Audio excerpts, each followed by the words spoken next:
Guys, the eclipse it's happening. It's all right here, right in front. You can live stream it, or you can stare directly at the sun. Don't listen to what your parents or experts or scientists say. Stare directly at the sun. It'll change your life, mostly because you'll be blind after you do it. It's Total Eclipse 2017, a special edition of a Sexy Monday here on Collider TV Talk. We're here every single day, 11 a.m. PST. I'm Josh Macuga, your host, joined, as always, on this beautiful Sexy Monday with the bearded one, David Griffin. What's up, thanks. I think you're going to go with Emmy with that Well, transition. She's much prettier than I am. Well, that's I we know. appreciate that. Yes, I appreciate that. Thank you. Welcome. Happy Monday, everybody. If you're from the northwest side of London, it's a very beautiful day for the Blues. I mean, oh, man, we beat Tottenham Hotspurs, people. Chelsea's back. The British Premier League, Josh, the best sporting event. It's the best sports in the world right there. Okay. European football. I'll take your word for it. Yeah. I do like a good soccer match here and there. I get it. Football. I'm more of a Steeler fan myself. Emma Fyffe is here, the queen of anime. I am. I'm present. I'm here. I'm wearing a hat. Is that your eclipse hat? That's your eclipse hat? No, this is my hat. Hats are a very common item that can be purchased at many stores. Oh. But apparently in the world of Game of Thrones, they don't have any. I've been arguing this fact since they've stepped out. Every time they're in the winter, they're like, we're really cold. I was like, wear a hat. And then the only person that ever wears a scarf or a hat, Uncle Benjen.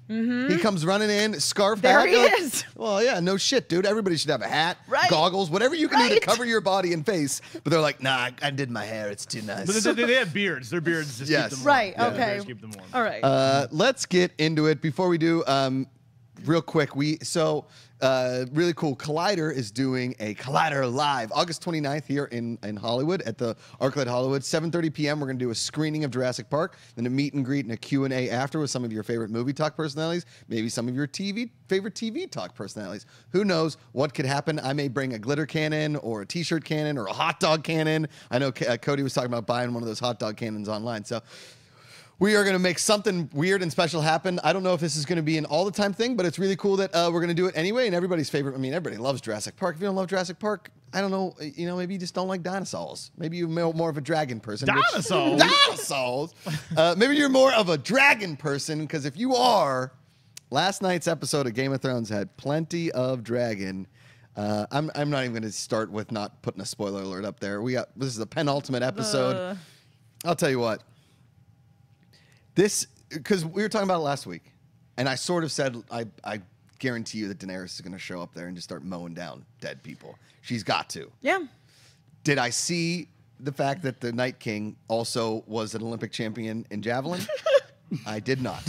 Did not see that coming. But when that poor dragon got hit with that spear, I was like, you son of a bitch. I would just like the internet to know that during that scene, my cat was laying in front of my TV, like on the ledge right in front of it. And literally at the moment the Night King lifted the spear into the air, he hopped up and tried to swat him. Nice. Good. So my cat tried to kill the Night King I hate him. And potentially save this episode for me. I'm trying not to be jaded book watcher club population. Emma. What do you mean? Because I've read the books too, and I thought this was incredible. Like, what do you mean? Save the... For me, the biggest thing that killed this episode for me, in addition to, I feel like this could happen eventually in the books with the dragon. I'm not a big fan of the zombie ice dragon thing. It feels too convenient to me.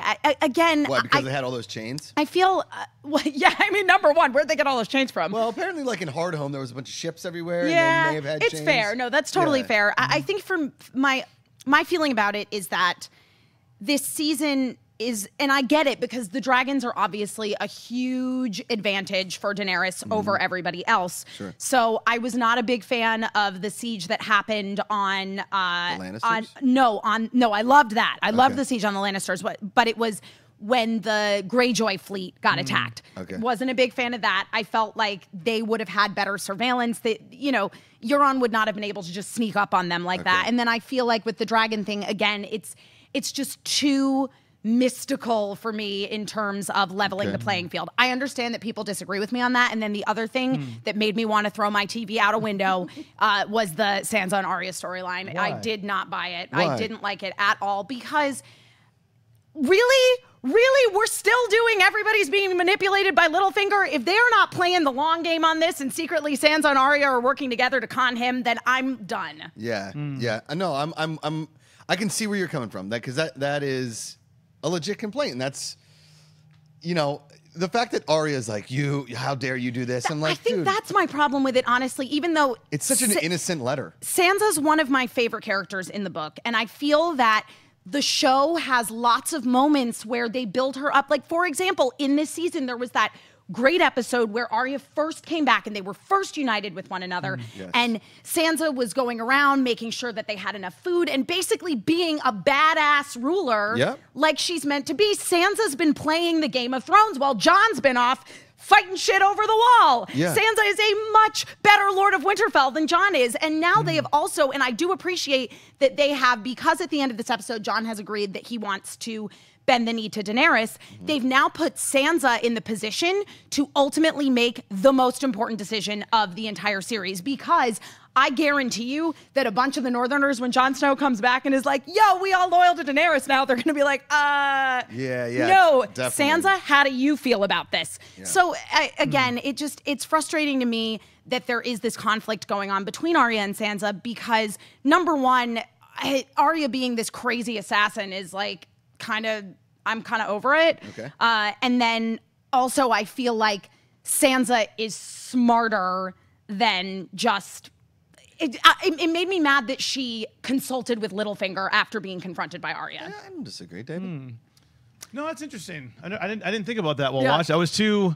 I think the glitz and glamour just, entrapped me. I was just so in the awe dragon of effects are amazing. And immediately on this after the episode, I recommend going on the Game of Thrones YouTube page. There's a 13-minute behind-the-scenes breakdown of how they did it. They shot all those big wide shots were all shot in Iceland, but then all the shots on the ice were all shot in Belfast. Okay. They basically mowed down this whole quarry and made it look like ice, transparent ice. It's very cool. So I recommend going and watch that. I think for me, I was just enamored by the glitz and glamour. I wasn't really thinking about the plot lines. Yeah. But I absolutely loved this episode.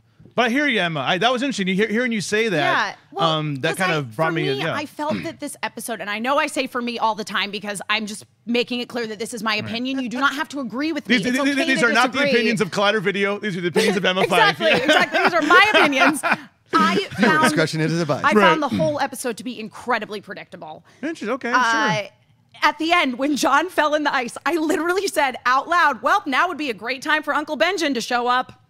Oh, wow. Ooh. Oh, look, there he is. Okay. Well, where's Uncle Benjen been? Well, I think for him, they're saying like in the post, they have like this, Game of Thrones inside the episode. And Benioff and Weiss are saying that for him, it was kind of a relief probably to die because he's been stuck between the living and the dead this whole time. He's just been wandering around outside the wall. Yeah. So it's probably good that that's about it for him. I will say that Tormund Giantsbane was one of my favorite parts about this episode. He's got a woman waiting for him at home. Yeah, and when I thought he was going to die when he was a kid, which was an awesome scene.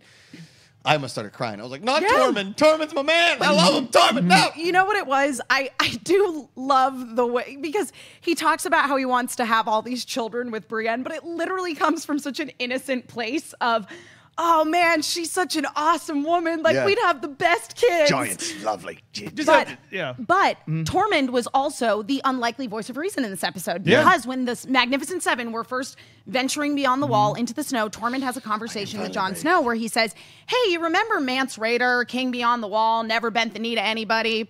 Look what happened to him. Jon listened. He did. He listened. Yeah. And Gendry should try to join the Olympics because he's like, hey, run back. Like, how far are you? He's like, how far is he running? I'm not totally in sure. In the frozen snow. Didn't take horses or anything. Nothing. Well, horses get cold. Yeah. Do they? I don't know. Benjen seems to have a horse. Yeah, now Jon did. Yeah. It was. There are some suspensions of belief, I guess. I don't know. Maybe you just got to kind of fucking go with it at points. But I see your point with Sansa. I see your points with Sansa and Arya. I always thought that note is like, it was made under duress. And, it was. Arya, you can say all you want right now, but at that point, you were just a little kid, and so was Sansa. Yeah. You've gone through a lot since then, so kind of like F off, cut her Arya. some slack. Yeah. Agreed. But this episode flew by. It was almost an hour and 20 minutes, and it flew by. And the next week is going to be like almost an hour and a half. I know. So, yeah. Next week's season finale. I don't want to make any predictions other than, God, I hope a dragon eats Cersei, but that's me. That's just probably not quite yet. No.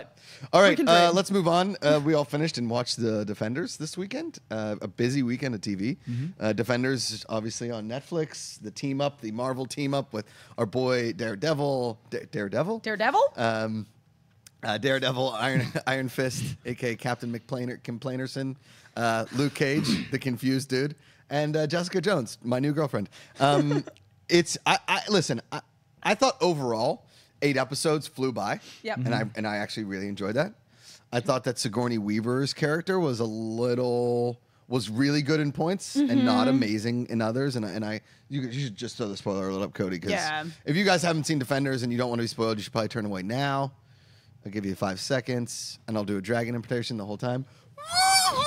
No, that was terrible. Oh, man. I'm not feeling it. No, I thought that her death was wasted. Yeah. I thought Sigourney Weaver's death was kind of wasted. I definitely don't disagree with you on that, though. I did like the turn that maybe Elektra was more aware than we thought she was, because they definitely implied at the beginning that she was kind of a zombie that was completely under the control of the Five Fingers of the Hand. But then when she turned, I did like that there was that, oh no, she's kind of with it. She knows what's going on. Yeah, no, I agree. But I do agree with you that Alexandra's death was a little anticlimactic. Yeah.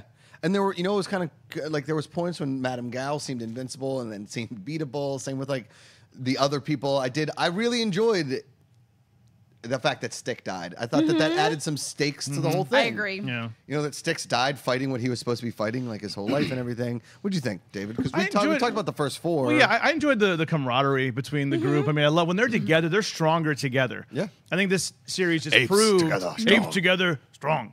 I think it just proved that, I mean, Iron Fist and Luke Cage, they should just do straight Heroes for Hire.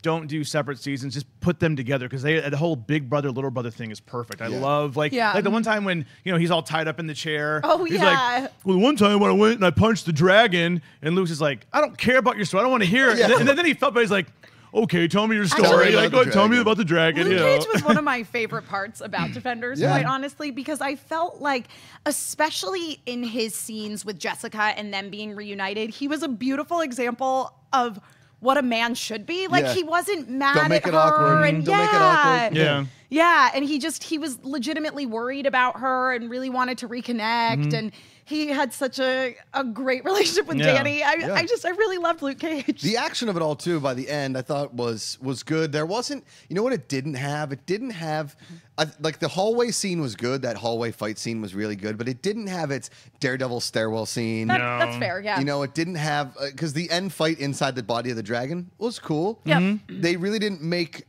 enough of when he finally punched that wall. It would, like, the whole season was leading up to when he finally punches the wall, and we get it. It was honestly a little anticlimactic. Yeah. Also, too, the fight with him and Elektra, it's like, we get it. It's like they're gonna fight / make out. Like it's like we've seen that before. So I mean, they did it in 22 Jump Street. The whole thing of like, are we making out or we fight? I mean, it's like, I get it. Like we get aggressive. It's just we've seen a lot of the stuff before, but I thought when the group's together, it's better. And it was a better. Like I said, they're better as a whole. Totally. Sometimes in the season's 8 episodes. Yes. It's easily bingeable. Like we flew through this, and I wanted more at the end. It felt like a nice long movie in a way, where it was a very simple story that allowed for a lot of great character moments. As you say, David, we got to see all 4 of them come together, and it was really surprising to me, because I felt that Jessica Jones, Daredevil, and Luke Cage all had very strong solo seasons, but then all 3 of them together were just so great. And so much of it, even though, yes, Iron Fist was part of the group as well, a lot of it really was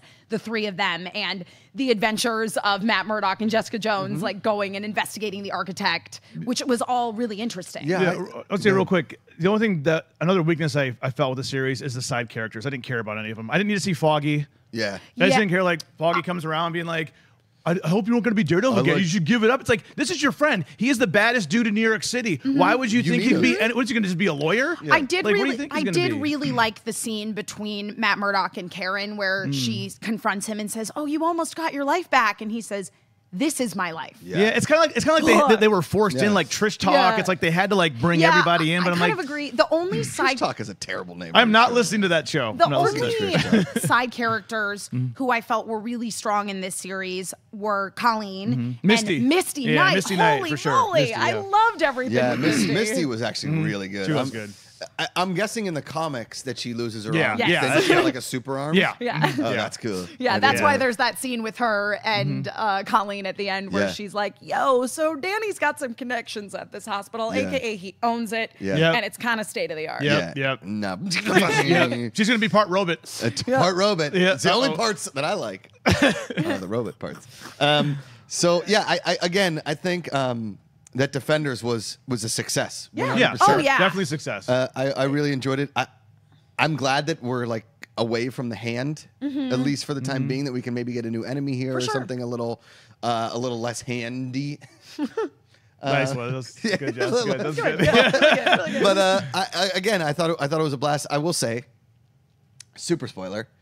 I'm a little bummed that they showed Daredevil alive at the end. Yeah, I agree. I was- think we all know that Daredevil Yeah. is alive. Yeah. But I agree they didn't need to reveal it so quickly. I also we were chatting with Thad before we went on the air about how eventually in the comics for a time that Iron Fist takes up the moniker of Daredevil, Right. and based on the interaction between the two of them right before they leave, and I also was kind of bummed He that whispers in his ear. I was I kind of liked bummed that Danny revealed what he whispered Yeah, to I everybody know. else. You Yeah. know, I know. I feel like Danny should have kept it to himself. Maybe just told Colleen. I'm like torn on the fence there because I kind of like that Danny Rand finally had his moment of like, they trust me, they like me, like I got Yeah, it. that's fair. But I also can see your argument. So yeah, I guess I'm just sort of on the fence. So- But it was cool with the color coordination because there's always yeah, red around when Daredevil's around. They had the Empire State Building was lit red. Yeah. So like when Danny was on the roof like that, so now he's the new Daredevil. He's Yeah. he's gonna watch the block. Sure. While Matt's getting better. Yeah. right. Yeah. All right, Defenders, way to go, Marvel, knocking it out of the park.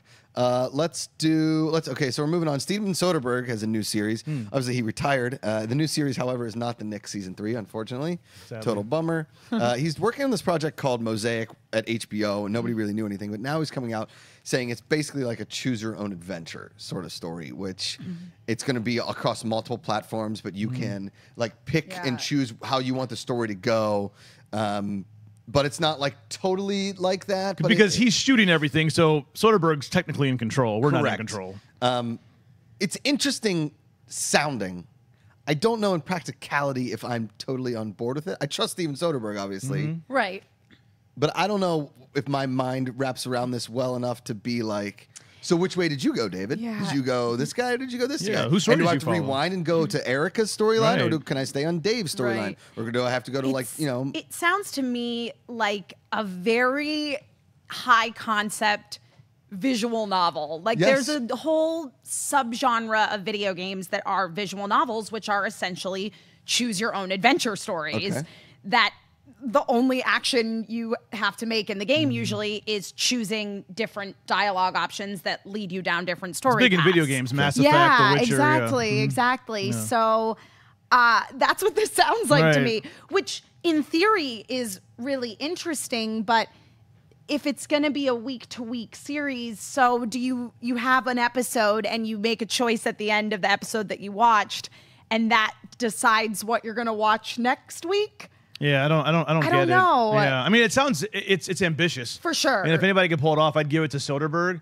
But I feel like when we're watching TV, a lot of times that's our time. Even if it's Game of Thrones, it has a lot of information. It's your time to kind of sit down, relax, and enjoy a show. I don't know if you want to be thinking about what Yeah. to do. yeah, what to do on Yeah. the. I don't know if that's going to work It's with you. cool. It works in video games. I was gonna say, but you expect that in video You games. do expect that in video Yeah. games. I think I might like it in a series though, because that is the reason that I like playing video games, is because it forces my brain to engage a little Right. more than it would have to if I was just watching a show and didn't have to make any decisions. So it could, I don't know, it might be interesting. Yeah, yeah. I really wish they would have given him a season 3 of the Nick, but we'll see. I mean, he does experimentally crazy things. So, all right, let's talk some of these. The news came out last week on Friday after TV Talk that these Game of Thrones spinoffs are more than likely, like we talked about, that we're more than likely going to be prequels. Now they're saying they are prequels, at least like to a certain extent, and that we'll recognize the characters if you read the book, but none of the characters that we currently know on the shows, basically in a roundabout way. Which I made the joke to Emma, like, oh, remember that guy we mentioned in season 2, episode 5? His name was really confusing. Yeah. This is a show about him. Like, Yeah. well, why? Well, Who's this guy?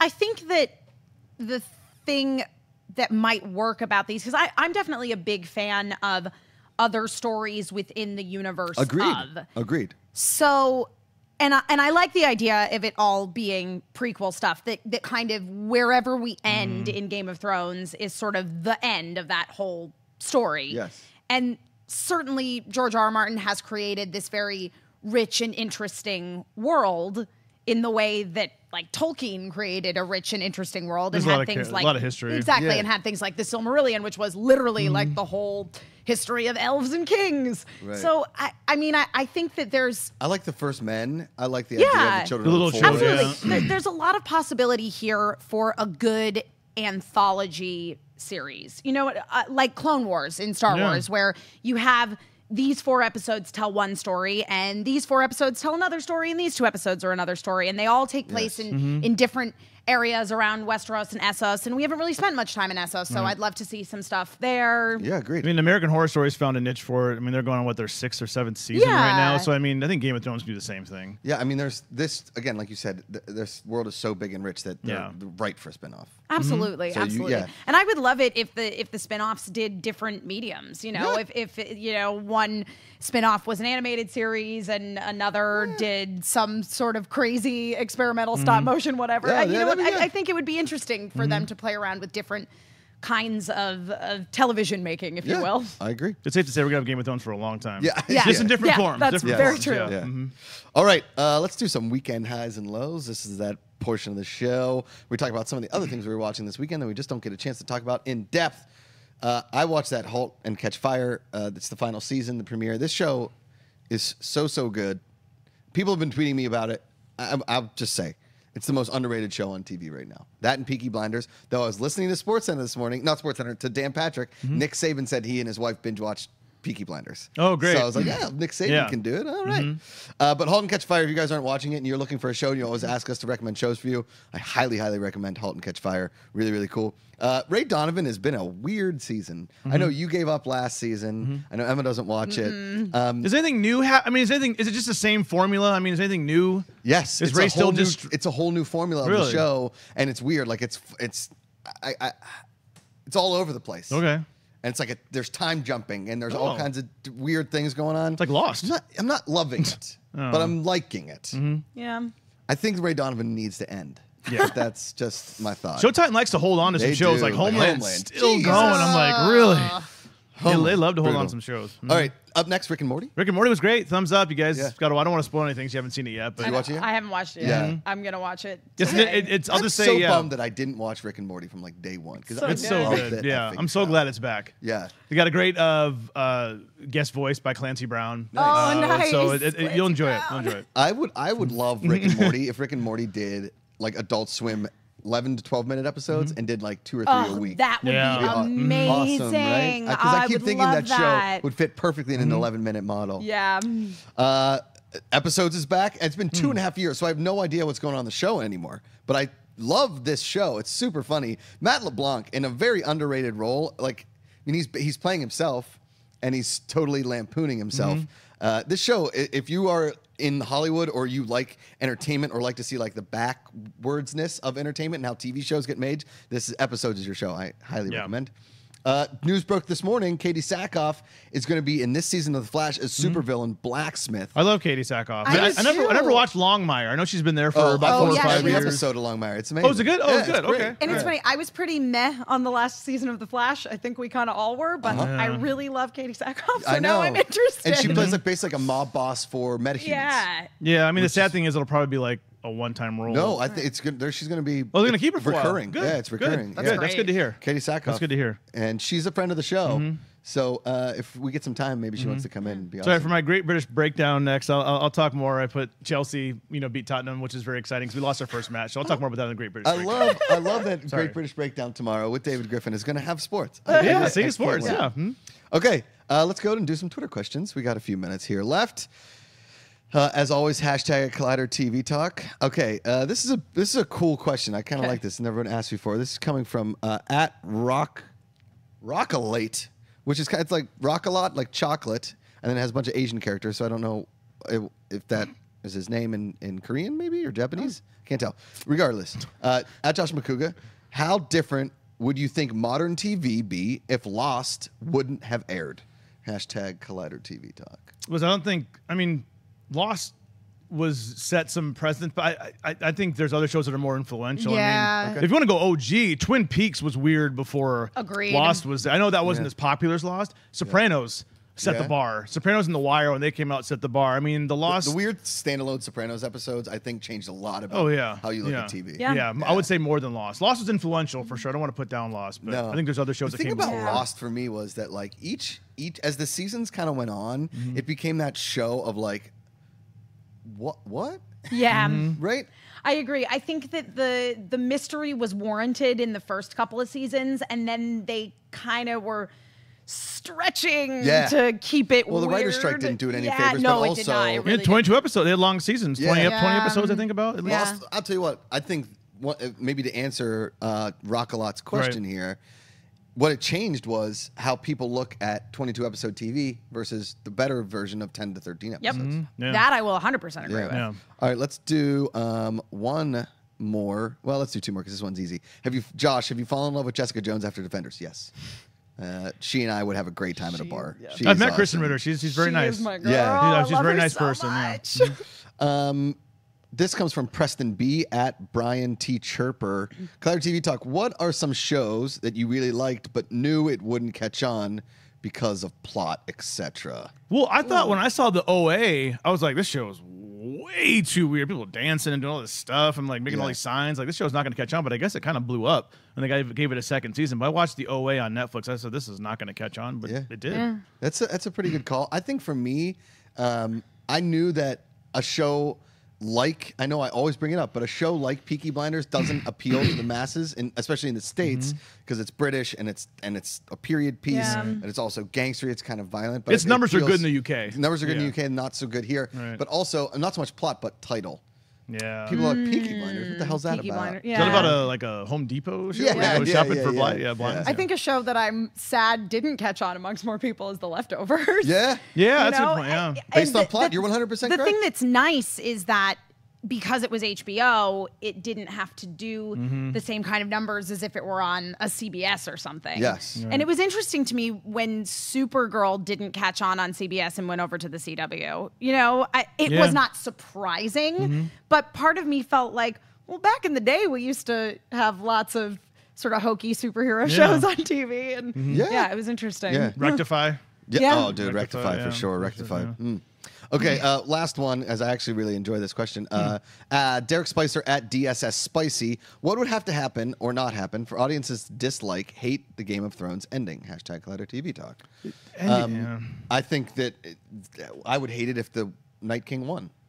I really think the whole thing's... I'm not answering the question directly. I think the whole thing with endings is always blown out of proportion. Sopranos, Lost, Battlestar Galactica. People are like, the ending sucks. So it's like, so the ending sucks. So therefore, every other 100 episodes before that, it ruins the whole thing for you.